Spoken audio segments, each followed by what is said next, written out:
నేను మాట్లాడి ముగిస్తాను. చదవదమ్మా. మరియు ధర్మశాస్త్ర ప్రకారము సమస్త వస్తువులను రక్తము చేత శుద్ధి చేయబడును అని, రక్తము చిందించకుండా పాప క్షమాపణ కలుగదు అని సామాన్యముగా చెప్పవచ్చు. దేవునికి స్తోత్రం. దేవుడి వాక్యము మన జీవితంలో ఆశీర్వదించినందుకు చిన్న ప్రార్థన చేసుకున్నామండి. ప్రేమ కలిగిన మా మహాపరిశుద్ధ తండ్రి, నీకు వందనాలు స్తోత్రాలు చెల్లిస్తూ ఉన్నాము. నీ మహాకృపలో ఈ దినమున ఈ ఆరాధన పూట ఇంతవరకు ఘనంగా దీవెనకరంగా నిర్వహించినందుకు నీకే స్తోత్రాలు చెల్లిస్తున్నాం. కొంత కాలాతీతమైనప్పటికీ మీరు ఉన్న కొద్ది సమయాన్ని మాకు నిత్యమైన ఆశీర్వాద కారణంగా మీరు చేయగల సమర్థులయ్యా.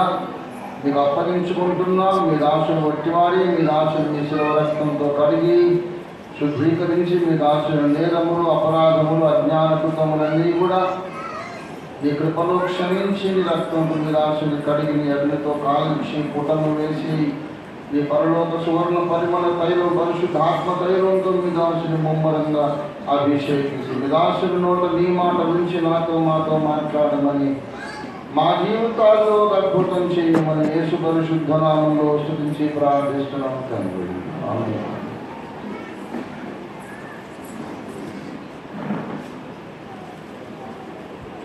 ప్రభువునందు నాకు అత్యంత ప్రియులారా, అగాపే సంపూర్ణ సువార్త కేంద్ర సంఘములు నాతో పాటు సత్యదేవుని ఆత్మతో సత్యంతో ఆరాధించుకుంటూ ఉన్నటువంటి నా సహోదరులు సహోదరులందరికీ వందనాలు. ఇదే సమయంలో అనేక సమీప ప్రాంతాలు, సుదూర ప్రాంతాలు, స్వదేశంలోను విదేశాల్లోనూ ఉన్నటువంటి అనేక ప్రాంతాల్లో ఆత్మతో మనతో పాటు కలిసి ఉండి ఏకీభవిస్తూ ఓఫీర్ లైవ్ టీవీ ద్వారా ఇప్పుడు మనతో పాటు కలిసి ఉన్నట్లుగానే అనుభూతి చెందుతూ ఆనందిస్తూ ఈ సందేశాన్ని ఉత్కంఠతో వింటున్నటువంటి సత్యాన్వేషకులందరికీ ప్రభువైన యేసు నామములో నా వందనాలు, దైవాశీస్సులు, ఆహ్వానం పలుకుతున్నాను. ఏదైనా తప్పు దొరుకుతుందేమోనని ఉత్కంఠతో ఆసక్తితో నన్ను గుచ్చి పరిశీలనగా చూస్తున్నటువంటి నా విమర్శకులందరికీ కూడా దైవాశిస్సులు.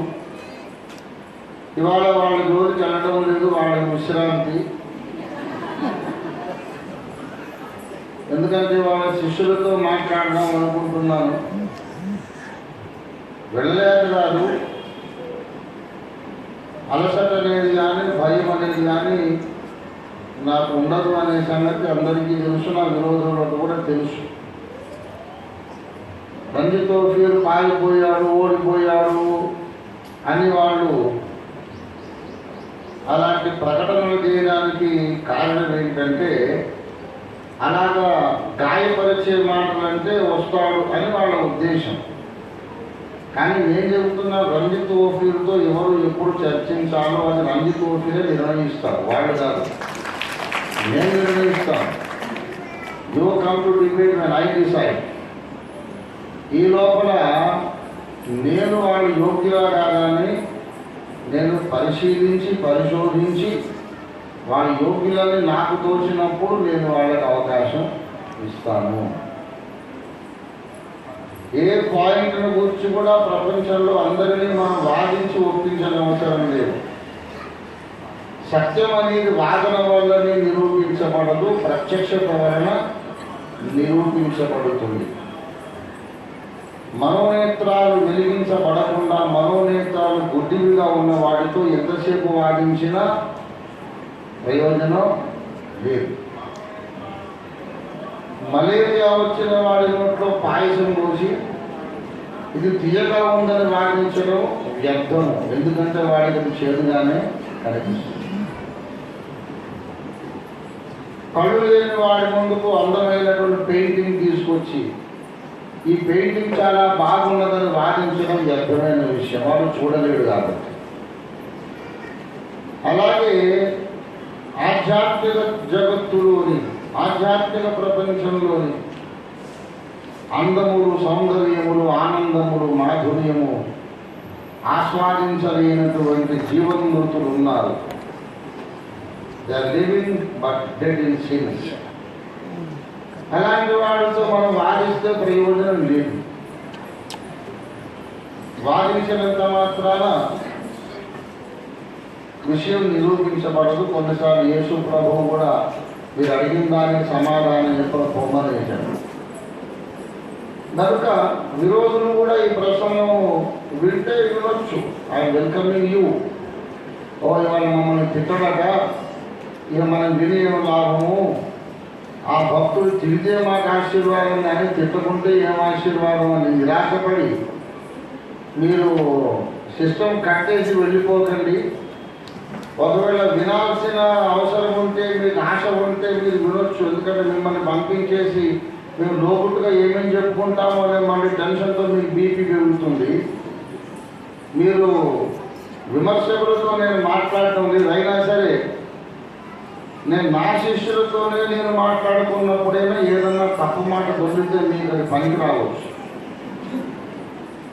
కనుక మీరు ఆ ఆశతోనైనా ఈ ప్రసంగాన్ని మీకు వినొచ్చు అని మీకు నేను అనుమతిస్తూ ఉన్నాను.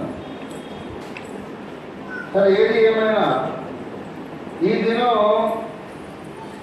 చాలా కొద్దిసేపు, ఓన్లీ 15-16 నిమిషాలు, ఎక్కువ నేను మాట్లాడను. ఓన్లీ 15-16 నిమిషాలు మాట్లాడతాను. మరి విశ్వంలో ఒక్కో జోన్లో టైం ఒక్కో రకంగా పరిగెడుతుంది. మరి ఇప్పుడు మనం ఏ జోన్లో ఉన్నామో అది కూడా మీరు పరిశోధించాలి. ఒక జోన్లో 1 నిమిషం అంటే 1000 నిమిషాలు, ఒక జోన్లో 1 నిమిషం అంటే 100 నిమిషాలు. ఇప్పుడు మనం ఏ నిమిషాల్లో ఉంటామో చూడాలి. సరే, ఏది ఏమైనా ఇప్పుడు పాయింట్ ఏమిటంటే రక్త ప్రోక్షణ ఎందుకు అనేది పాయింట్. క్రైస్తవులు ప్రకటించే సువార్త రక్త ప్రోక్షణము అనే మూల పునాది మీద ఆధారపడి ఉన్నది. క్రైస్తవులు ప్రకటించే సువార్త ఏమిటంటే ఒక చెంప మీద కొడితే ఇంకో చెంప తిప్పండి అనేది సువార్త కాదు. ఒక చెంప తిప్పితే ఇంకో చెంప మీద కూడా మళ్ళీ కొడతారు. 2 చెంపలు పగలు కొట్టించుకున్నా సరే మనకు రక్షణ రాదు. చెంపలు పోరేలా ఊపుతాయేమో అంతే తప్ప రక్షణే రాదు. కనుక బైబిల్ ఇస్తున్న సందేశము, క్రైస్తవులు లోకానికి ఇచ్చే సందేశం చెంపలు పగలు కొట్టించుకోవడం కాదు. క్రైస్తవ సంఘము లోకానికి ఇచ్చే సందేశం ఏంటంటే యేసుక్రీస్తు అనే ఒక దైవ మానవుడు ఉన్నాడు. ఆయన మృత్యుంజయుడు, యుగ యుగములకు ఒకటే రీతిగా ఉండే నిత్య స్వయం జీవి. ఆయన యందు తప్ప ఇంకా ఎవరి యందు, ఏ మతమునందు, ఏ సిద్ధాంతమందు, ఏ కర్మకాండ యందు మనకు రక్షణ దొరకదు. మరి ఎవరి వలనను రక్షణ కలదు? ఈ నామమునని ఆకాశము క్రింద భూమి మీద మనుషులలో ఇయ్యబడిన ఏ నామమున కూడా మనము రక్షణ పొందలేము. రక్షణ పొందకపోవడం అంటే అర్థం ఏంటి? ఇక్కడ కన్ను మూసిన తర్వాత అగ్నిగుండంలో పడి యుగ యుగములు బయటికి రాలేని స్థితిలో అగ్ని ఆరదు, పురుగు చావదు అన్న మాటలు నెరవేర్చబడుతూ అంతము లేని చిత్రహింస అనుభవించడమే రక్షణ లేకపోవడం అంటే. అది రక్షింపబడడం అంటే అర్థం ఏంటి? ఇక్కడ నుండి లోకయాత్ర సాగించి జీవిత యాత్ర ముగించి కన్ను మూసి వెళ్ళిపోయాక ఆ నిత్య అగ్నిగుండంలో పడకుండా తప్పించుకోవడమే రక్షణ పొందడం. That is what a Christian means by salvation. రక్షణ అంటే దేని నుండి రక్షణ? భారత ప్రభుత్వంలో కూడా రక్షణ శాఖ అనేది ఒకటి ఉంది. మంత్రిత్వ శాఖ. శత్రు దేశాల నుండి మనకు రక్షణ అనేది వాళ్ళ కాన్సెప్ట్. మరి మేము కూడా రక్షణను వాడుతున్నాం. రక్షణ దేని నుంచి రక్షణ అంటే నిత్య అగ్ని గుండము నుండి రక్షణ. ఈ రక్షణ అనేది మనకి ఇవ్వడానికి యేసు ప్రభు వారు భూమి మీదకి వచ్చారు. రక్షణ అనేది మనం పొందాలి అంటే యేసులో మాత్రమే నమ్మాలి. ఇంకా ఏ దైవమును దేవుడు అనబడిన ఇంకెవరిని నమ్మినా నీకు రక్షణ కలగదు. గ్యారంటీగా పడేది అగ్నిగుండంలోనేనని బైబిల్ చెబుతోంది. That is what the Bible is declaring. Bible చెబుతుంది కాబట్టి మనం నమ్మాము, మనం చెబుతున్నాం. సరే, ఏది ఏమైనా ఇక్కడ పాయింట్ ఏమిటంటే యేసే ఎందుకు మనకు రక్షణ ఇస్తాడు, వేరే వాళ్ళు ఎందుకు ఇవ్వరు అంటే యేసు క్రీస్తు ప్రభువు తన రక్తమును మన కొరకు కార్చాడు, శిలువ మీద యజ్ఞమైనాడు, మరణించి మళ్ళీ ఇచ్చాడు, మన కొరకు చిత్రహింసలు అనుభవించాడు, దెబ్బలు తిన్నాడు, రక్తమును కార్చాడు, మరణించాడు, మళ్ళీ లేచాడు. కాబట్టి యేసే రక్షణ. అంటే అవతల వాడు ప్రశ్నిస్తాడు ఏమిటంటే, అవును చచ్చిపోయి లేచాడు కాబట్టి ఇదే రక్షణ మీరు చెప్పుకోవడం ఏంటండి, అసలు ఇదంతా జరగాల్సిన అవసరం ఏంటి, ఈ ప్రాసెస్ అంతా ఎందుకు, ఇది లేకుండా దేవుడు రక్షించలేడా అనేది వాళ్ళ ప్రశ్న.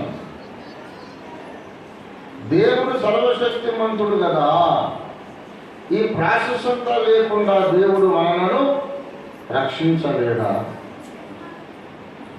ఇది ఇస్లాం అడుగుతున్నటువంటి ప్రశ్న, హైందవం అడుగుతున్నటువంటి ప్రశ్న.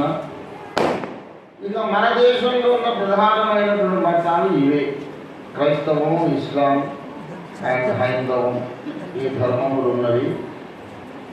ఈ షింటోయిజము, తర్వాత బుద్ధిజం, జైనిజం అనేవి ఉన్నాయి. కొన్ని నాస్తిక మతాలు. దేవుడు ఉన్నాడు, మరణానంతరం ఇంకో ఉనికి ఉన్నది, అక్కడ మనకు నిత్య శిక్ష కానీ నిత్య సుఖము కానీ ఉన్నది అని నమ్మే మతాలు. కనుక హైందవ ధర్మము కానీ ఇస్లాం ధర్మము కానీ అడుగుతున్నటువంటి విషయం ఏంటంటే, ఈ ప్రాసెస్ ఎందుకు? మీరు యేసు ఒకడే రక్షకుడు అంటున్నారు, ఎందుకంటే ఆయన రక్తమును దాచి మరణించి మళ్ళీ లేచినాడు కాబట్టి ఆయనే రక్షకుడు అంటున్నారు. అసలు where is the necessity of God becoming a man and dying for us? Can he not forgive without shedding of this blood? మీరే చెబుతున్నారు దేవుని మాటలో అనంతమైన శక్తి ఉంది, దేవుని మాటలో అనంతమైన అధికారం ఉన్నది. దేవుడు లేని వాటిని ఉన్నట్టుగా పిలిచేవాడు. కనుగొనుగాక అంటే భూమి కలిగింది, ఆకాశం కలిగింది, పంచభూతాలు కలిగినాయి. కలుగునుగాక అంటే చీకట్లు వెలుగు కలిగింది. దేవుడు వాక్కు అలా బయటకు వచ్చిందంటే, బయట వెళ్ళిందంటే అంతవరకు లేని వస్తువు అప్పటికప్పుడు ఉనికిలోకి వస్తుంది.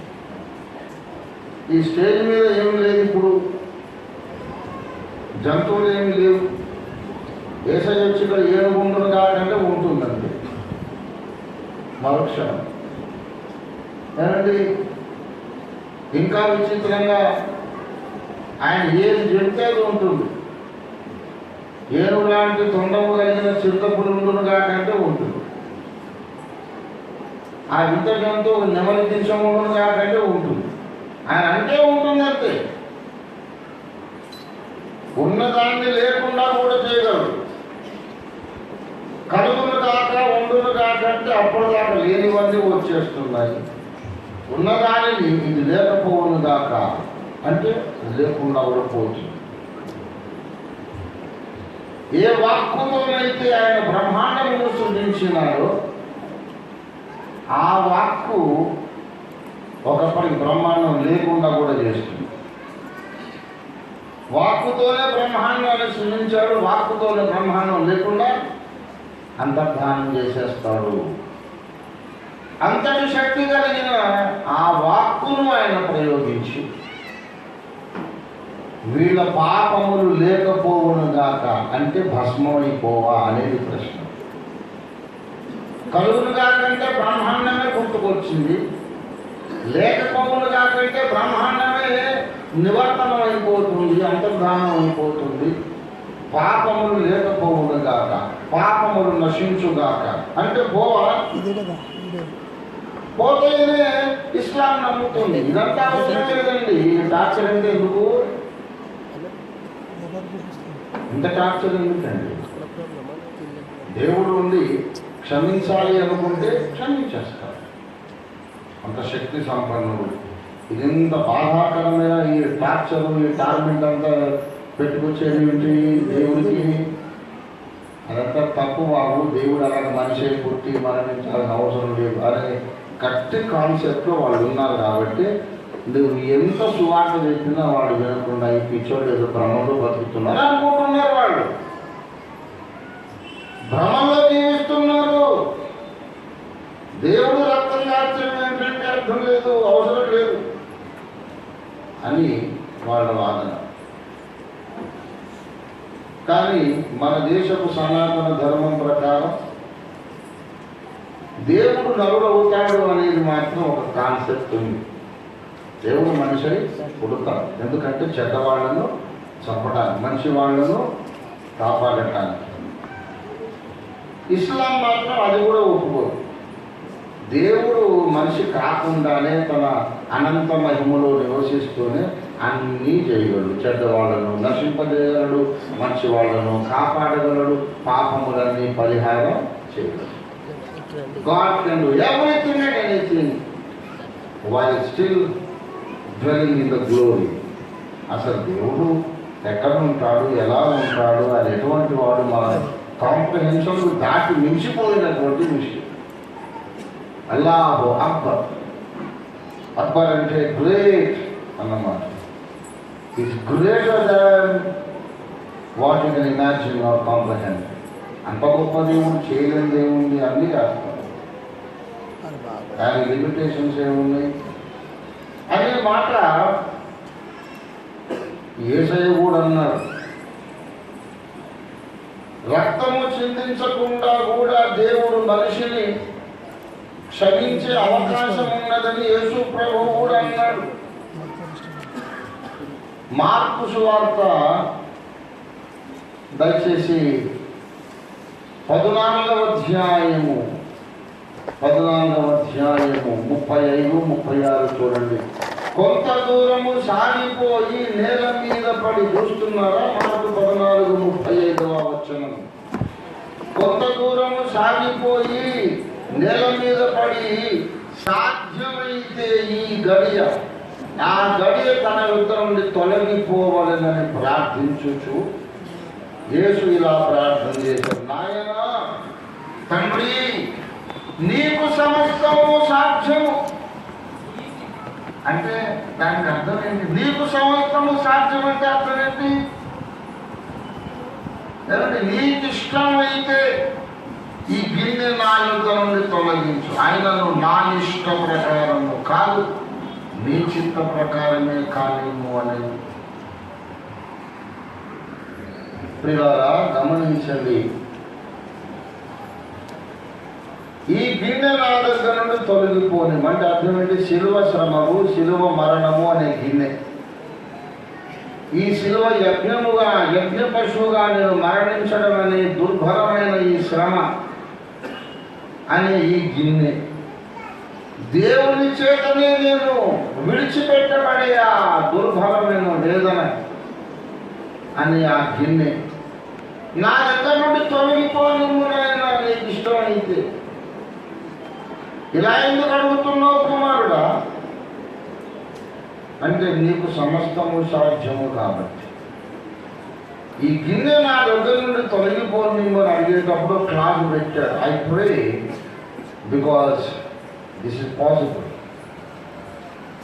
అంటే సమీపించరాని తేజస్సులో తండ్రి అయిన దేవుని వద్ద ఉండి వచ్చినటువంటి కుమారుడు కాబట్టి ఆయనకు తెలుసు దేవుని ముందు కూడా వేరే ఆప్షన్స్ ఉన్నాయి. If God only wanted, He could have designed a plan of salvation without the shedding of blood also. దేవుడే కనుక కావాలి అనుకుంటే నా అద్వితీయ కుమారుని ఎంత శ్రమణ పాలు చేయడం ఏంటి? నాన్ సెన్స్, నాకు ఇష్టం లేదు.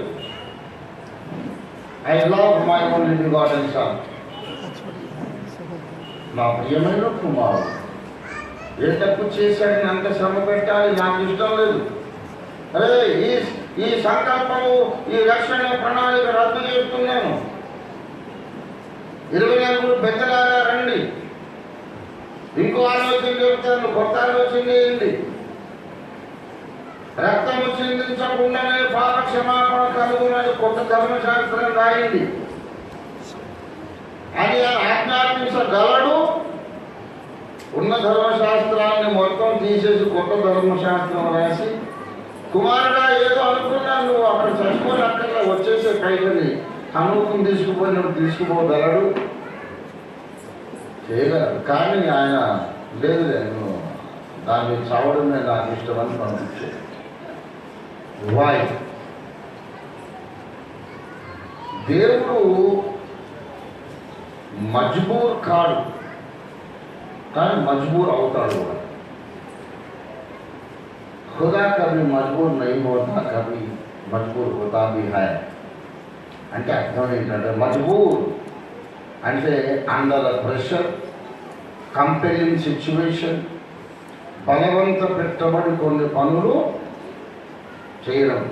మజ్బూరీ ऐसा कर दिया मैं, ఏమైనా లంచం ఇవ్వదు కదా, ఫలానా వాడిని కొట్టొద్దు కదా, ఎందుకంటే మజ్బూర్ కావాలి, కర్నా పడ అని అంటారు. దేవుణ్ణి ఎవడు బలవంత పెట్టి ఏమీ జయించలేడు అనేది ఎంత సత్యమో, కొన్నిసార్లు దేవుడు కూడా బలవంత పెట్టబడతాడు అనేది అంత సత్యం. అయితే దేవుని ఇంకెవరు బలవంత పెట్టరు. తన సొంత హృదయములోని జ్ఞానము చేత, తర్కము చేత, తన సొంత మంచితనము చేత, తన ప్రేమ చేత తాను బలవంత పెట్టబడతాడు. ఇంకెవడు కాదు. దేవుని ఎవడు బలవంతం చేయడు. అసలు ఆయన దగ్గరికి ఓడిపోతాడు. ఆయన దగ్గరికి అసలు సమీపించడానికి తేజస్సు లోపలికి దగ్గరికైనా వెళ్ళలేము మనం. ఆయన దగ్గరికి వెళ్ళి గన్ పాయింట్ పెట్టి నువ్వు చేస్తావో చేయవాలని బలవంతం పెట్టేవాడు ఎవడు. కానీ ఆలోచించుకొని he feels compelled to do this. దేవుడు అనుకున్నాడు ఇది బాధాకరమే, ఎవరికి నచ్చదు, అయినా నేను చేయాల్సిందే అనుకున్నాను. రక్త ప్రోక్షణం లేకుండా కూడా మానవులకు రక్షణ ఇచ్చే అవకాశం దేవుడికి ఉన్నది. అయినా తాను సెలవు మీద బలి కావాలని ఆయన అనుకున్నాడు. బలి కావాలని దేవుడు భూమి మీదకి రావడమే యేసు అవతారం. ఇక్కడ ఒక విషయాన్ని నేను క్లారిఫై చేసి ముగిస్తాను. ప్రియులారా గమనించారు, చాలా మంది అనుకుంటున్నారు యేసు చాలా మంచి మనిషి కనుక ఆయన్ని దేవునిగా హెచ్చించాడు అనుకుంటున్నారు. చాలా తప్పిది. Jesus was a very good human being, so he became god అనుకుంటున్నారు కొంతమంది. It's not right.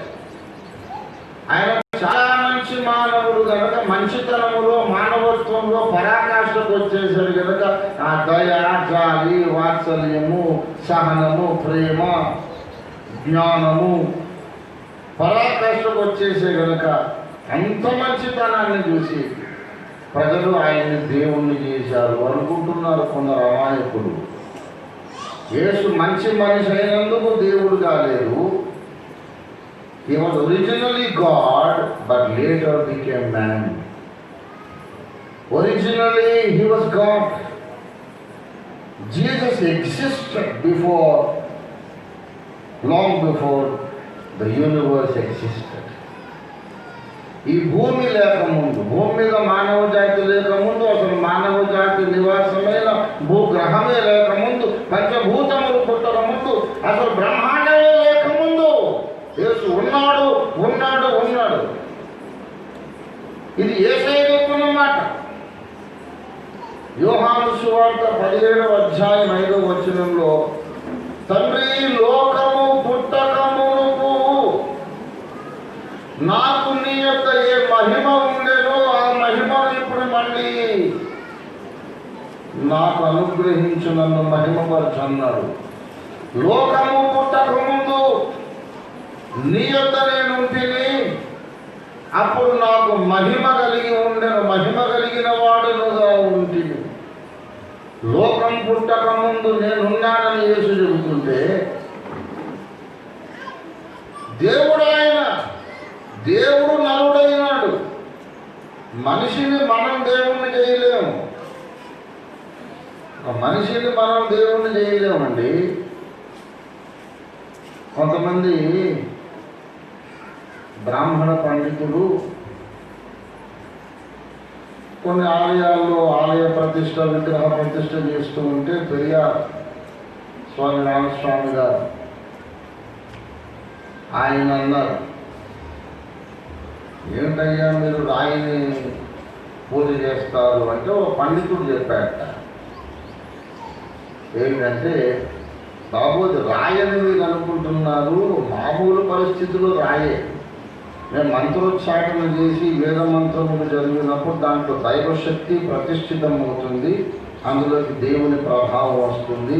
అలా జరిగిన తర్వాత, ప్రతిష్టాపన జరిగిన తర్వాత అక్కడ దైవత్వం ఉంటుంది, అక్కడికి వెళ్ళి మొక్కితే మన కోరికలు నెరవేరుతాయని చెప్పారు.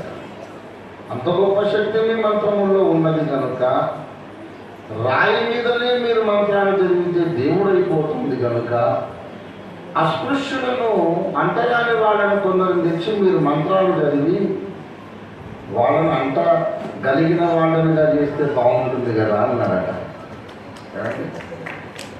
అంటరాని వాళ్ళని అందరిని తీసుకొచ్చి మంత్రాలు చదివితే ఊళ్ళో కలిపేసుకుంటే సరిపోతుంది కదా బాబు, రాండం దేవుళ్ళని చేయడం ఎందుకు, మళ్ళీ మనిషినేమో పశువుల కంటే హీనంగా చూడటం ఎందుకు, ఇంత సమాధానం లేదు. దేవుని బిడ్డలారా, దేవుడు కాని దానిని మనం ఏదో ప్రాసెస్లో దేవుణ్ణి చేసేది అనేది సాధ్యం కాదు. మనం చేస్తే ఒకటి దేవుడు కాదు, ఇప్పుడు ఇది కళ్ళజోడు, ఇది అలాగే ఉంటుంది. దీన్ని ఏదో ప్రాసెస్ చేసి దీన్ని దేవుడు చేయలేము. దేవుడు ఎవరైతే దేవుడై ఉన్నాడో మొదటి నుంచి దేవుడు ఎప్పటికీ దేవుడే. దేవుడైన వాడిని దేవుడు కాకుండా చేయలేము, దేవుడు కాని దాన్ని దేవుడిగా మనం చేయలేము. కానీ దేవుడు కాని వాళ్ళను దేవుడుగా చేసే శక్తి దేవుడికి ఉన్నది. God can make you another god. 82వ కీర్తన 6వ వచనంలో అదే మాట రాయబడింది. ఏమని? మీరందరూ దైవములని, సర్వోన్నతుని కుమారులని నేనే సెలవిచ్చి ఉన్నాను. ఆ మాట దగ్గర తర్వాత వద్దాం. ఇప్పుడు మన అంశం ఏంటంటే,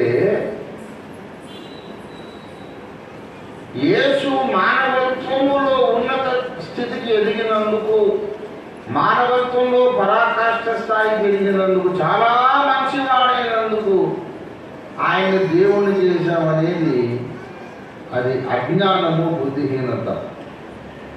మనిషిగా పుట్టి దేవుడు కాలేదు, ఆయన దేవుడై ఉండి మనిషిగా పుట్టాడు. For one specific purpose, he wanted to die for mankind. ఆయన ఒకప్పుడు రక్తమాంసములు లేని ఆత్మరూపి. ఆదియందు ఆయన వాక్యమై ఉండెను, ఆ వాక్యము దేవుడై ఉండెను, దేవుని యొద్ద ఉండెను. ఆదియందు వాక్యమై ఉన్న దేవుడు వాక్యము కాని దేవుని వద్ద ఉండెను. అప్పుడు ఆయనకు శరీరం లేదు, ఇట్లాంటి శరీరం అయితే లేదు. దీనికన్నా అనంత కోటి రెట్లు మహిమగల శరీరం ఉన్నదేమో మనకు తెలియదు. ఇలాంటి శరీరం అయితే లేదు. రక్తమాంసములు లేవు, ఆత్మరూపుడు, అంతర్యామి, సర్వవ్యాపి, కొలవలేనంత బలము, శక్తి, జ్ఞానము కలిగిన వాడు, అనంతుడు, అపరిమితుడు. ఆయనకు రక్తమాంసాలు కావలసి వచ్చినాయట. హెబ్రీ పత్రిక 2వ అధ్యాయము 15వ వచనం, జీవిత కాలమంతయు మరణ భయము చేత దాస్యమునకు లోబడిన వారిని విడిపించుటకు ఆయన కూడా రక్తమాంసములలో కానివాడాయను. మనకు రక్తమాంసములున్నవి కనుక ఆయన రక్తమాంసములలో కానివాడాయను. మరణ భయము చేత దాస్యమునకు లోబడ్డ వారిని విడిపించడానికి, మరణము యొక్క బలము కలిగిన అపవాదిని తన మరణము ద్వారా నశింపజేయడానికి డెలిబరేట్గా ఆయన ఒక ప్లాన్ తీసుకున్నాడు. అంతే. వీళ్ళందరూ మరణం అంటే భయపడుతున్నారు. మరణాన్ని వీళ్ళకి తెచ్చిపెట్టిన సైతాన్ అనే దుష్టుడు అక్కడ ఉన్నాడు. వాణ్ణి నేను నాశనం చేయాలి. ఏ మరణము ద్వారా వాడు వీళ్ళని భయపడుతున్నాడో ఆ మరణమునే ఆయుధంగా చేసి మరణము ద్వారా సాతానును నేను నాశనం చేస్తాను అని ఆయన అనుకున్నాడు. వేరే విధంగా ఎందుకు చేయలేదు అంటే ఒక అవసరం వచ్చింది. అది అవసరమును బట్టి సిరీస్లో మాట్లాడుతున్నాను. అవసరమును బట్టి శిలువ యజ్ఞము అనివార్యమైందన్నమాట. వేదములు చూసినా బైబిల్ చూసినా దేవతలు మానసిక హవి జరిపించింది, మానసిక యజ్ఞము జరిపించింది, మనస్సులోనే యజ్ఞాన్ని జరిగించారు. ఎందుకు యజ్ఞాన్ని గురించి ఆలోచించారు అంటే దానికి ఒక బహుముఖ కారణం ఉన్నది. Multi faceted reason. చాలా కారణాలు ఉన్నాయి. మొట్టమొదటి విషయం నాకు గమనించండి. ఇప్పుడు చెప్తున్నాను, కారణాలు చెప్తున్నా. మొట్టమొదటి విషయం, పాపము ద్వారా వచ్చు జీతము మరణము. మానవ జాతికి మరణం సంప్రాప్తమైంది. మరణము అనగా ప్రాణమును పోగొట్టుకొనుట. మరణం అనగా అర్థమైంది జీవమును చైతన్యమును పోగొట్టుకొనుట మరణం. ఈ మరణములకు బందీలైన మనుష్యులకు జీవము పోయాలి. వాళ్ళు జీవాన్ని పోగొట్టుకున్నారు, వాళ్ళకు జీవాన్ని అనుగ్రహించాలి. అందుకే నేనే మార్గమును సత్యమును జీవమునై ఉన్నానన్నారు. నిరంతరము తాను రక్షించిన వాళ్లకు జీవాన్ని సరఫరా చేస్తూ ఉండడానికి ఒక మీడియం ఆయనకు కావాల్సి వచ్చింది. ఆయన ఇలా ప్లాన్ చేశారు. పాపములు నన్ను నమ్మిన వాళ్ళ పాపములు పరిహరించబడునుగాక అంటే పోతయేమో. ఆ తర్వాత వాళ్ళు మళ్ళీ తప్పులు చేస్తారు. తప్పు చేసిన ప్రతిసారి దేవుడు మళ్ళీ మాట్లాడుతూ ఉండాలి. ఎందుకో తెలుసా? ఊహించుకోండి, ఇక్కడ ఉన్న వారందరి పాపములు నశించును కాక అన్నాడు అనుకోండి. అన్న తర్వాత మనందరం కూడా రోబోలం అయిపోం కదా. మన మనుషులం కాదు. మన మెదళ్ళు ఉంటాయి, స్వయం నిర్ణయ శక్తి ఉంటుంది. ఏదైనా తోటలో ఆదాము చేసినట్టు మళ్ళీ మనము డెలిబరేట్గా తప్పు ఒకవేళ చేస్తే తప్పు చేసిన ప్రతిసారి ఒక వాక్కు విడుదల చేస్తూ ఉండాలి.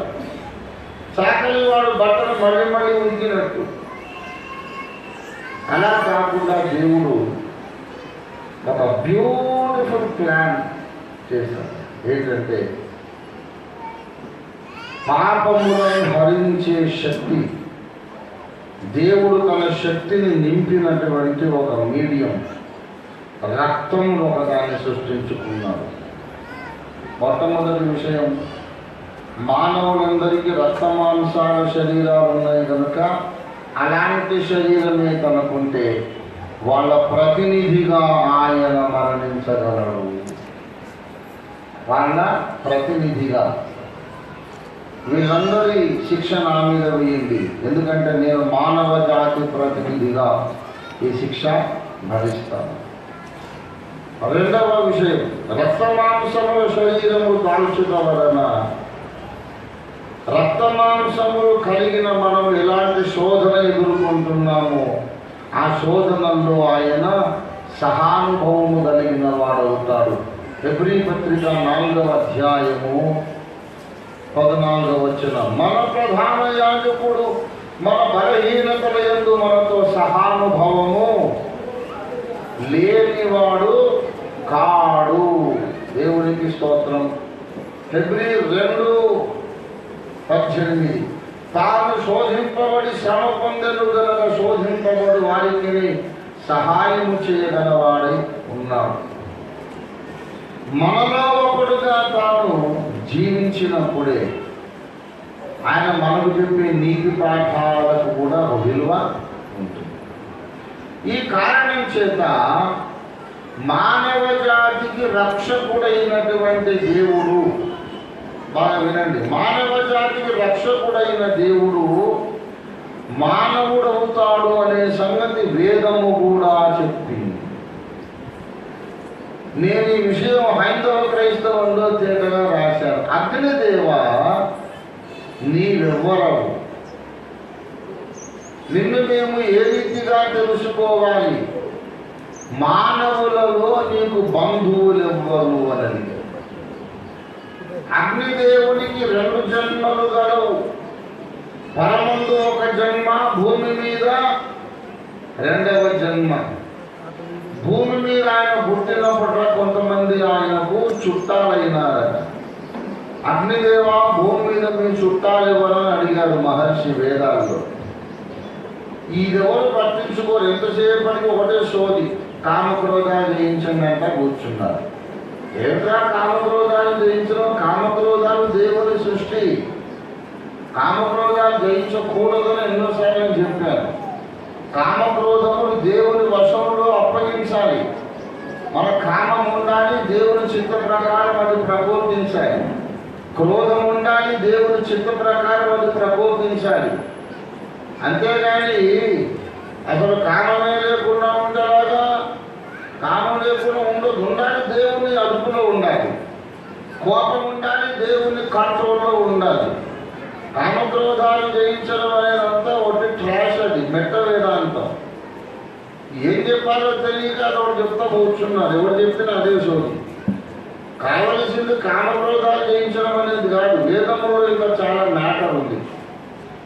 అగ్నిదేవ, అగ్నిదేవ, నీ బంధువులు ఎవరు? హైందవ క్రైస్తవ బుక్ చదవండి. కొంతమంది ఆ బుక్ చదవనే దాన్ని విమర్శిస్తున్నారు. చాలా గొప్ప పండితులు అండి వీళ్ళు. బుక్ రీడర్స్ కాదు, టైటిల్ రీడర్స్. దాని అర్థం పైన బొమ్మలు చూసి టైటిల్ చూసి విమర్శించారు. పోనీ బడుద్దాయి ముందు బుక్లో నేను ఏం చెప్తే ముందు చదువు. అందులో భారతదేశాన్ని హెచ్చరించాను, భారతీయ సంస్కృతి సాంప్రదాయాలను ఘనపరిచాను. వేదములు మహోన్నతమైనవి, సర్వ మానవ కోటి వేదాలు చదవాలి, చదివి గ్రహించాలని నేను చెప్పాను. ఆ మాట నేను కాదు, మొదట చెప్పిన వాడిని స్వామి దయానంద సరస్వతి గారు దాన్ని ముందు చెప్పారు. అసలు వేదముల్లో చాలా మ్యాటర్ ఉందని ప్రపంచ దృష్టికి తెచ్చిన వాడు భారతీయుడు కాదు, మ్యాక్స్ ముల్లర్ అనే జర్మన్ దేశస్థుడు. మేము విశ్వ మానవులం, నువ్వేమో నీ ఊరి మానవుడు కూడా కాదు, నీ ఇంట్లో మానవుడు కూడా కాదు నువ్వు. వాడు నాతో మాట్లాడితే ఏంటి దౌర్భాగ్యుడు? ముందు నువ్వు అసలు మ్యాటర్ తెలుసుకో. అగ్నిదేవ, మనుషులలో నీకు బంధువులు ఎవ్వరు అన్నాడు. ఇప్పుడు నాకు కొత్తపల్లి వారు, అద్దంకి వారు నాకు బంధువులండి. ఎందుకంటే మా అమ్మగారి ఇంటి పేరు కొత్తపల్లి, మా నాన్నగారు ఏమో అద్దంకోళ్ళు. వీళ్ళు నాకు బంధువులు ఎందుకయ్యారు చెప్పండి? అద్దంకోళ్ళు ఇంట్లోనే పుట్టారు, అందుకు బంధువులు అయ్యారు. నేను ఇక్కడ కాకుండా జర్మనీలో పుట్టాను అనుకోండి, అమెరికాలో పుట్టాను అనుకోండి, స్కాట్లాండ్లో పుట్టాను అనుకోండి, ఈ అద్దంకోళ్ళు కొత్తపల్లి నాకు బంధువులు కాదు. ఎలా బంధువులు అవుతారు? ఓ అగ్నిదేవ, మానవులలో నీకు బంధువులు ఎవరు? అంటే కొంతమంది చుట్టాలు అయ్యారు ఆయన. ఎప్పుడు? మనుషులలో పుట్టినప్పుడు. అదే మాట యోహాను కూడా చెప్తారు. ఆదియందు వాక్యం ఉండెను, వాక్యము దేవుని యొద్ద ఉండెను, వాక్యము దేవుడై ఉండెను. దయచేసి చదవండి యోహాను సువార్త 1వ అధ్యాయము 1. ఆదియందు వాక్యం ఉండెను, వాక్యము దేవుని వద్ద ఉండెను, వాక్యము దేవుడై ఉండెను. 11వ వచనం, ఆయన తన స్వకీయుల యొద్దకు వచ్చెను, ఆయన స్వకీయుడు ఆయనను అంగీకరింపలేదు. వాళ్ళ చుట్టాలు, స్వకీయులు అంటే ఎవరు? సొంత బంధువులు, దగ్గర చుట్టాలు అన్నమాట. కిత్ అండ్ కిన్ అన్నమాట. The word of God before the creation, సృష్టికి పూర్వమే ఉండినటువంటి దేవుని వాక్యానికి మనుషుల్లో కొందరు చుట్టాలు ఉన్నారు. ఎందుకంటే ఆయన రక్తమాంసములను ధరించి భూమి మీద పుట్టాడు.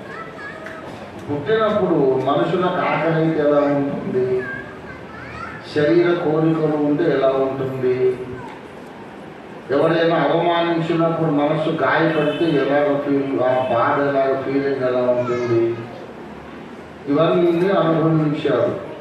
తాను శోధింపబడి పాపము లేని వాడుగా కనబడను కనుక శోధింపబడితే మనకును సహాయం చేయగలవాడై ఉన్నాడు.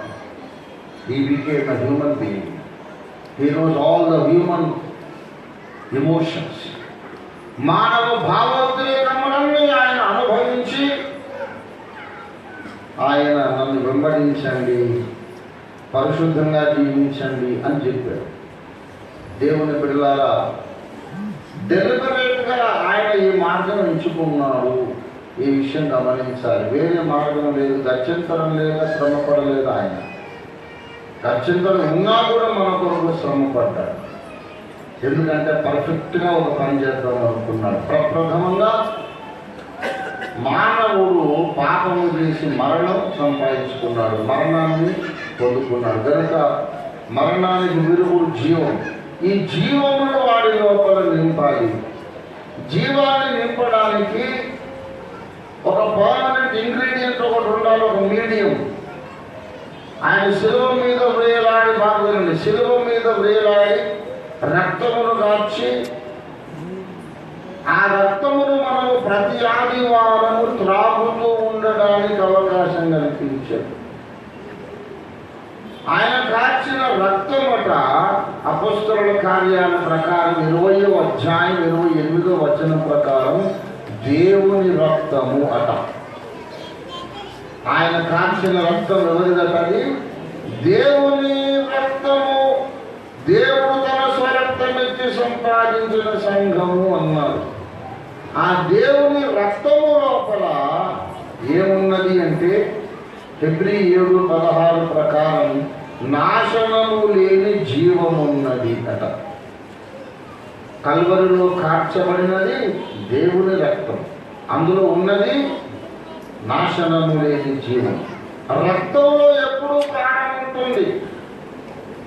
లేవియా కాండము 17వ అధ్యాయం 11వ వచనం ప్రకారం రక్తములో ప్రాణమున్నది, రక్తము తనలో ఉన్న ప్రాణమును బట్టి మీ దోషములకు ప్రాయశ్చిత్తము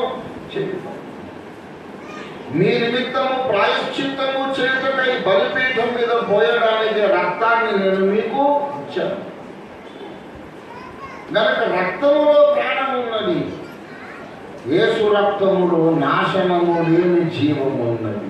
ప్రాణమన్నా జీవమన్నా ఒకటి. అంటే అర్థం ఏంటంటే ఆ బావిలో నుంచి ఎంత ప్రాణం తోడుకున్నా ఇంకా ఊరుతాదని ఉంటుంది అన్నమాట. ఏ జీవ నది అయినా ఎండిపోతుందేమో కానీ పరమాత్ముని రక్తములో ఉన్న ప్రాణ ప్రవాహం ఎప్పటికీ ఎండిపోదు. పరమాత్ముని రక్తములో ఉన్నటువంటి చైతన్యము, ప్రాణము, జీవము ఎండిపోదు.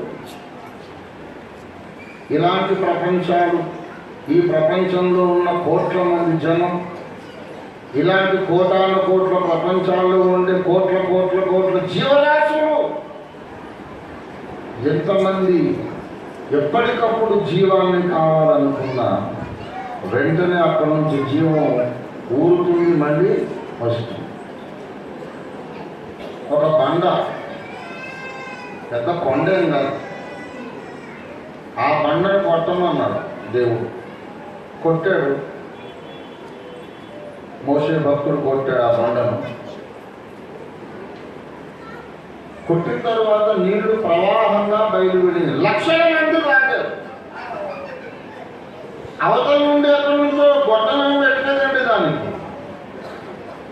అంత బండ దాన్ని కొడితే అలా పగులు తీసింది. ఎన్ని నీళ్ళు వచ్చినాయి అంటే 30 లక్షల మంది తాగినా ఇంకా ఊరుతానే ఉన్నాయి. అది ప్రభువైన యేసు నుండి వస్తున్నటువంటి జీవపు నదికి సూచన. దేవునికి స్తోత్రం కలుగునుగాక. హల్లెలూయా. ప్రభువునందు ప్రియులారా, అంతము లేని, నాశనము లేని జీవాన్ని మనకెప్పుడు ఇస్తూ ఉండేవాడు. కాబట్టి వేదములో అపరిమితో హి ప్రజాపతి అనే మాట చెప్పబడింది. ప్రజాపతికి 2 పేర్లు, 39 విశేషణాలు ఎన్నోసార్లు చెప్పాను నేను తెలుగులో. అందులో యజ్ఞ ప్రజాపతి, యజ్ఞమైన వాడే ప్రజాపతి. యజ్ఞం కానివాడు ప్రజాపతి కాడు కాడు కాడు కాడు. నువ్వు చెప్పుకోవచ్చు, నీకు మనసుకు నచ్చినవాడు, నీ కంటికి నచ్చినవాడు, మీ తాతయ్య, మీ ముత్తాత దేవుడు వేదవేద్యులను నువ్వు కీర్తించుకోవచ్చు.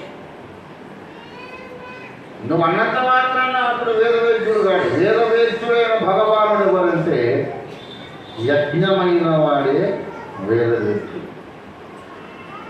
యజ్ఞమైన వాడు నన్ను తినండి అంటాడు కనుక అన్నం వై ప్రజాపతి, నేను జీవాహారము అన్నాడు. నన్ను తినండి అన్నటువంటి ఆయన మనకు ప్రాణం ఎప్పుడు నింపుతూ ఉంటాడు కనుక ప్రాణాహి ప్రజాపతి, ప్రజాపతి ప్రాణాహి ప్రజాపతి, అన్నం వై ప్రజాపతి. అవును, అన్నం అంటే ఆయన ఎంతమంది తింటారు, ఎన్నిసార్లు తింటారు, ఎంతసేపు తింటారు? ఇక్కడే అభ్యంతరపడ్డారు యూదులు. ఈయన తన శరీరమును ఎలా తిననివ్వగలడు అని అభ్యంతరపడ్డారు. ఆయన శరీరము ఎన్ని కోట్ల మంది తిన్నా నిక్షేపంగా ఉంటుంది, అయిపోదు. ఆయన శరీరంలోంచి నేను తింటాను, మీరు తినండి, పంచఖండాల మానవులు తింటారు, విశ్వములోని వ్యక్తులందరూ తిన్నా ఇంకా అలాగే ఉంటుంది ఆయన శరీరం. ఎందుకంటే అపరిమితో హి ప్రజాపతి అన్నారు. ఒక పర్మనెంట్ సొల్యూషన్ ఆయన ఏర్పాటు చేశారు. ఊరికే వాక్కును పంపి పాపములు పరిహారమగునుగాక అంటే ఒకసారి పరిహారం అయిపోయినారు. వీళ్ళందరూ రోబోలు కాదు, స్వతంత్ర వ్యక్తులు. మళ్ళీ ఏదైనా తోటలో ఆదాము స్టేటస్కి వస్తారు. ఏదైనా తోటలో ఆదాము ఏ స్టేటస్లో ఉన్నాడు, 50% ఛాన్స్ అటు ఇటు. నేను చెప్పిన మాటలు విధేయత కలిగి జీవిస్తే బ్రతుకుతావు, లేకపోతే నిశ్చయంగా చచ్చిపోతావు. అలా కాకుండా నిత్య రక్షణ ఇవ్వాలి. వీడు నశించే అవకాశం లేని రక్షణ ఇవ్వాలి. కాబట్టి ఏం చేయాలంటే వీడు మరణపాత్రుడు కనుక నిత్యము జీవాన్ని వాడు నింపుతూ ఉండే ఏర్పాటు చేయాలి. నిత్యము జీవాన్ని వాడు నింపాలంటే నాలోని అనంత జీవమునంత రక్తములో నింపి ఈ రక్తం వాడు త్రాగడానికి ఇవ్వాలి. అది దేవుడు చేసిన ప్లాన్. ఇటువంటి ప్లాన్ చేయబోతున్నానని ముందుగా సూచించడానికి అబ్రహాముకు దర్శనమిచ్చి రొట్టెయు ద్రాక్షారసము ఇచ్చాడు. రొట్టె ద్రాక్షారసం ఇచ్చి తర్వాత వెళ్ళిపోయాడు మెల్కీసెదెకు. ఆయనే మళ్ళీ మరియమ్మ గర్భంలో కొనుకొచ్చి నజరేయుడైన యేసుగా వచ్చాడు. ఆయన శిలువ మీదికి వెళ్ళక ముందు మళ్ళీ రొట్టెను ద్రాక్షారసం ఇచ్చాడు. అంతసేపు ఇవ్వలేదా? ఆయన శిలువ యజ్ఞము జరిగించక ముందు ఇచ్చాడు. రొట్టెను ద్రాక్షారసం ఇచ్చాడు. ఇది నా శరీరము, దీన్ని తినండి, ఇది నా రక్తము, దీన్ని త్రాగండి. ఆ తర్వాత 2000 ఏళ్లుగా క్రైస్తవ సంఘం అంతా నన్ను తింటూనే ఉంది, అది అయిపోలేదు. ఆయన ఆ రక్తాన్ని త్రాగుతూనే ఉంది క్రైస్తవ సంఘాలు, ఆ రక్తం ఇంకా అయిపోలేదు. అక్షయుడు, అక్షయ దేహము, అక్షయమైన జీవము కలిగిన రక్తము ఆయన మన కొరకు కార్చాలి. అలా కార్చడానికి ఒక బాధాకరమైనటువంటి విధానం ఆయన కల్వరి శిలువ మరణముగా ఎంచుకున్నాడు. ఆ శిలువ మరణమును చూసినప్పుడు ప్రియులారా, మానవుడి ఇమోషన్స్ను ఆయన ఆకర్షిస్తున్నాడు. బాగా గమనించండి. ఒక అందమైన మనిషి అక్కడ ఉన్నాడు. బాగా అందమైన మనిషి అక్కడ ఉన్నాడు. తల పగిలి నెత్తురు కాలుతున్నటువంటి గాయపడిన వ్యక్తి ఇక్కడ ఉన్నాడు. మీరు ఎవరిని చూస్తారో నాకు చెప్పండి. మీ దృష్టి అంతా ఎవరి మీద ఉంటుంది చెప్పాలి. మీరు ఆ పక్కనే ఉన్నాడు, తలగానికి మొత్తం ఒళ్ళంతా గాయాలు, నెత్తుటి మడుగులో ఉన్నాడు ఒకడు. ఆ మనిషి అక్కడ ఉండగా, ఎంత అందగాడండి, 6 అడుగులు అందగాడు, ఈ అమ్మాయి ఎంత అందంగా ఉంది అనుకోగలుగుతారా? మీరు అనుకోగలుగుతారా? మానవ హృదయమును నిర్మించిన వాడు కనుక ఆయనకు తెలుసు. అందము లేనివాడు, అందము కలిగిన వాడు ఒక చోట ఉంటే అందరూ అందగాన్ని చూస్తారు, అందగత్తెని చూస్తారు. కానీ గాయపడిన వాడు అందగాడు ఉంటే అందరూ గాయపడ్డోడిని చూస్తారు. మానవుల దృష్టిని ఆకర్షించడానికి, ఎందుకంటే జాలి కలిగిన దేవుడు, ప్రేమ జాలి అనే వ్యక్తిత్వము మానవుని లోపల నింపాడు కాబట్టి God knows people will see the suffering man on the cross. అందుకే యెషయా గ్రంథం 53లో చెబుతాడు, మేము తెలియజేసిన సమాచారము ఎవడు నమ్మెను, యెహోవా బాహువు ఎవరికి బయలుపరచెను. చదవండి దయచేసి. ఎవడు నమ్మెను? యెహోవా బాహువు ఎవరికి బయలుపరచబడెను.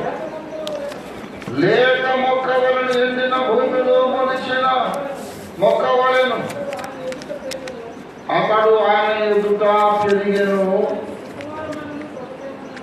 అతనికి ఏం లేదంట, సురూపమైనను సొగసైనను. ఆయన ఎన్ని ఆలోచిస్తున్నాడు. శిలువ యజ్ఞం ఎందుకంటే చెబుతున్నాను, మొదటిది ప్రాణశక్తి నింపుకున్నటువంటి ఒక మీడియం కావాలి కనుక రక్త మాంసములు ఆయన ఎంచుకున్నాడు, కోరుకున్నాడు, ధరించుకున్నాడు. రక్త మాంసములు కలిగిన శరీరంలో ఉంటేనే మనుషుల శోధన ఆయన కలుగు అవుతుంది. అప్పుడు చెబితే నీతి బోధకు విలువ ఉంటుంది. మూడవది, శరీరము రక్తమును ఆయన పునరుద్ధానము తరువాత మీరు తినండి, త్రాగండి అని చెప్తే అపరిమితుడుగా ఉండగలుగుతాడు. ఎందరూ తిన్నా ఇంకా అయిపోయినటువంటి సోర్స్గా ఆయన ఉండగలుగుతాడు. దేవుడి స్తోత్రం. 4వ కారణం ఏం చెప్పండి. 4వ కారణం ఏంటంటే, మానవుని హృదయములో దేవుడు రచించిన ఆ యొక్క దైవత్వ వ్యక్తిత్వాన్ని బట్టి, దేవుని పోలికలను బట్టి దేవునికి తెలుసు. అందము లేని వ్యక్తి, అందమైన వ్యక్తి ఉంటే అందరూ అందగానే చూస్తారు.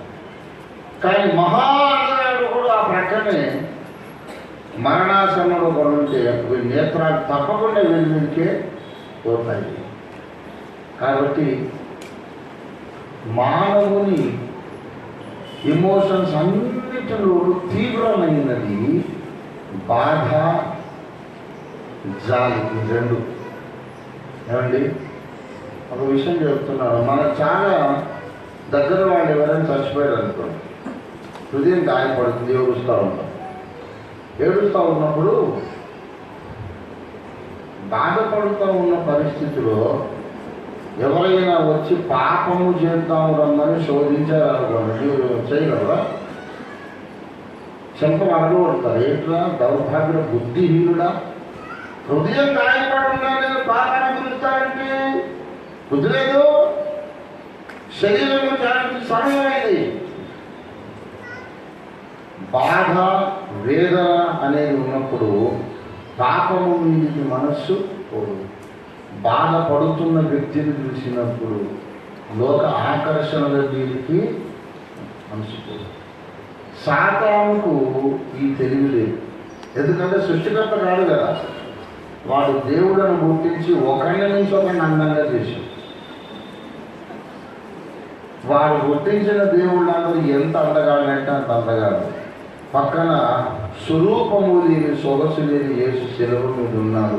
ఈరోజు మానవ జాతిలో అధిక శాతం స్వరూపము లేని యేసుని చూడాల్సి వచ్చింది. దేవుడికి స్తోత్రం కలిగి హల్లెలూయా. ఓట్లు పెట్టండి, ఎవరికైనా ధైర్యం ఉంటే ఓటింగ్ మీరు చేయండి, ఓటింగ్ ప్రక్రియ మొదలు పెట్టండి. మనిషి అన్నవాడు ఎవడైనా సరే శిలువలో వేలాడుతున్న యేసు వైపు చూసినప్పుడు ఆకర్షించబడకుండా ఉండడు. ఇది ఇంకో కారణం. 5వ కారణం చెప్తున్నాం ఏంటంటే, అంత బాధ ఆయన అనుభవించడం మన మీద ఆయనకున్న ప్రేమకు నిరూపణ. దేవుడికి స్తోత్రం కలుగును గాక. దయచేసి 1 యోహాను పత్రిక 3వ అధ్యాయం, నా ప్రసంగం ముందుకు వచ్చింది, డోంట్ వరీ. 3:16, 1 యోహాను 3:16. మన నిమిత్తము ఆయన మన నిమిత్తము తన ప్రాణము పెట్టెను కనుక దీని వలన ప్రేమ ఎటువంటిది అని మనము తెలుసుకొనుచున్నాము. ఆయన ఎంత ప్రేమిస్తున్నాడో మనకు దీని ద్వారా తెలుస్తూ ఉంది అన్నాడు. ఇంకొక కారణం ఏంటంటే, ఇంత చిత్రవధను అనుభవించి మన కొరకు ఈ గొప్ప రక్షణను సిద్ధపరిచినటువంటి ఈ మహాదేవుని కొరకు మనము కూడా మరణించడానికి సిద్ధపడతాము. అంత ప్రేమ చూపిన యేసు కొరకు విశ్వాసి కూడా తన ప్రాణత్యాగము చేయడానికి ఎప్పుడు సిద్ధపడతాడు. ఇది ఇంకొక కారణం. మనం దేవుని ప్రేమిస్తున్నాం, అయితే మనం గొప్పవాళ్ళమని కాదు. 1 యోహాను 4:10 చూడండి దయచేసి. 1 యోహాను 4:10. మనము దేవుని ప్రేమించింది మరి కాదు, తానే మనలను ప్రేమించి మన పాపములకు ప్రాయశ్చిత్తమైనటకు తన కుమారుని పంపెను.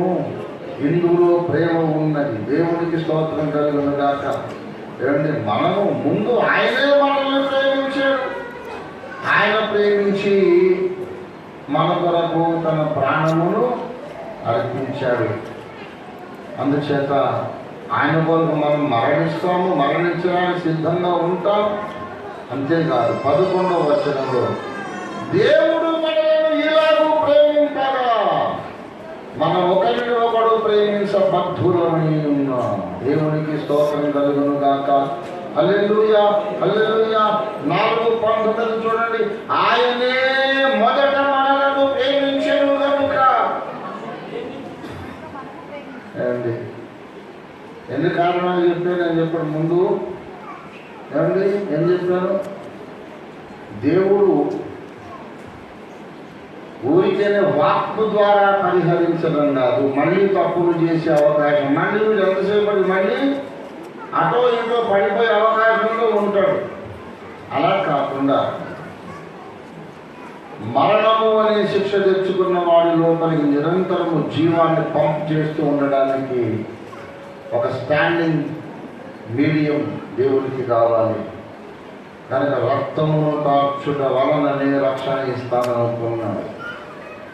ఆ రక్తమును వీడెప్పుడు త్రాగాలి, ఆ శరీరమును తినాలి. ఇలాగ ఈ కారణాలన్నీ దాటుకుంటూ వచ్చాక రక్తమాంసములో పాలువాడయ్యాడు కనుక మనకు నీతి బోధ చేయడానికి అర్హుడయ్యాడు. రక్తమాంసములో పాలువాడయ్యాడు కనుక మనకు సహాయం చేయడానికి సమర్థుడయ్యాడు. రక్తమాంసములో పాలువాడయ్యాడు కనుక మన రిప్రజెంటేటివ్ కావడానికి కారకుడయ్యాడు. మహిళా మండలి వాళ్ళ పక్షంగా నేను వెళ్ళి ప్రధానమంత్రితో బాధలన్నీ చెప్తానంటే ఒక అర్థం ఉందో చెప్పండి.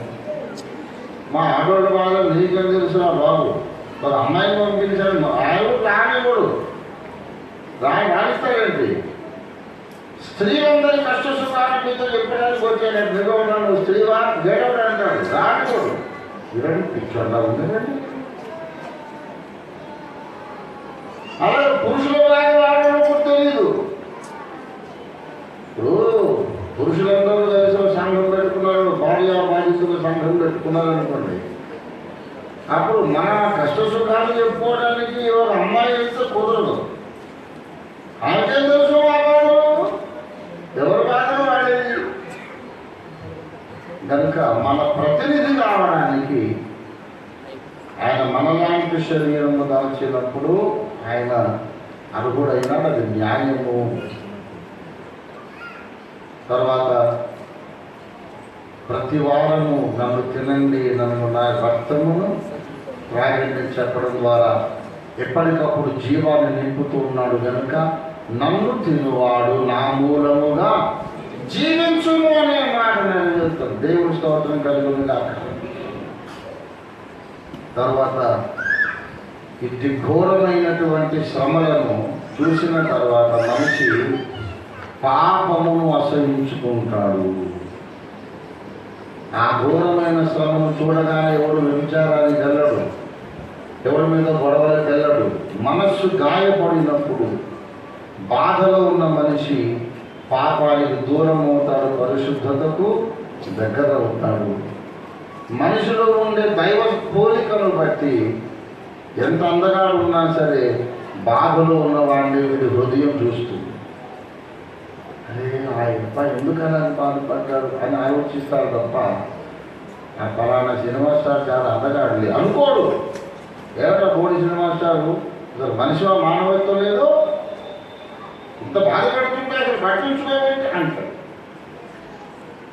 డామినేటింగ్ ఫోర్స్ అవుతుందన్నమాట ఈ బాధాతత్వమైన దృశ్యం. తర్వాత ఇంత బాధపడ్డాడు కాబట్టి ఆయనకు మన మీద ఎంత ప్రేమ ఉందో నిరూపించబడింది. అంత ప్రేమించాడు కాబట్టి మనము కూడా ప్రాణము పెట్టున్నంతగా ఆయనను ప్రేమించడానికి అవకాశం ఏర్పడింది. దేవుని స్తోత్రం కలుగును గాక. ఇంకో విషయం ఏంటంటే ఆయనను అంత ప్రేమిస్తున్నాము కాబట్టి ఎవరి కొరకు ఆయన ప్రాణం పెట్టాడో వాళ్ళను కూడా మనం ప్రేమించడానికి అవసరం ఏర్పడింది. దేవుని